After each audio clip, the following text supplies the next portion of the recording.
కేసీఆర్ గారిని మాట్లాడాలి, కేసీఆర్ గారిని బదనాం చేయాలి.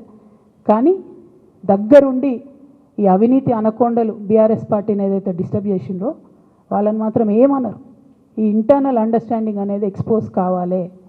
రేపటి నుంచి నేను ఛాలెంజ్ చేసి చెప్తున్నా కదా, రేపటి నుంచి ఏం మాట్లాడతారు తెలుసా? ఈ మొత్తం బ్యాచ్లన్నిటికీ సోషల్ మీడియా బ్యాచ్లు ఉన్నాయి. వీళ్ళందరికీ బాగా చాలా బ్యాచ్లు ఉన్నాయి. వాళ్ళంతా రేపటి నుంచి ఏమంటారు? నన్ను ఒకళ్ళు బీజేపీ ఆపరేట్ చేస్తుంది అంటారు, ఒకళ్ళు కాంగ్రెస్ ఆపరేట్ చేస్తుంది అంటారు, ఒకళ్ళు రేవంత్ రెడ్డి చెప్తే మాట్లాడుతుంది అంటారు, ఇంకోళ్ళు బండి సంజయ్ చెప్తే మాట్లాడుతుంది అంటారు. ఖబర్దార్ బిడ్డ, నేను ఎవరు చెప్తే ఆడేటటువంటి తోలుబొమ్మని కాదు. నాది నాది నాది నాది కేసీఆర్ బ్లడ్, నా తెలంగాణ బ్లడ్.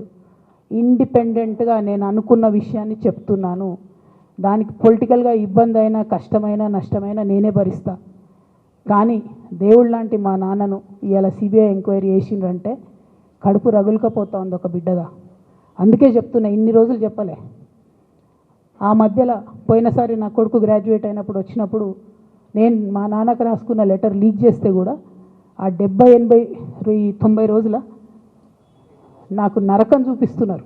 ప్రతిరోజు సోషల్ మీడియాలో ఇష్టం వచ్చినట్టు రాపిస్తున్నారు. ఎప్పుడు వీళ్ళ పేర్లు తీసుకోలే, ఇష్టం వచ్చినట్టు ప్రెస్ వాళ్ళకు మాట్లాడుతూ చాలా విషయాలు చెప్తున్నారు. ఎప్పుడు వాళ్ళ పేర్లు తీసుకోలే.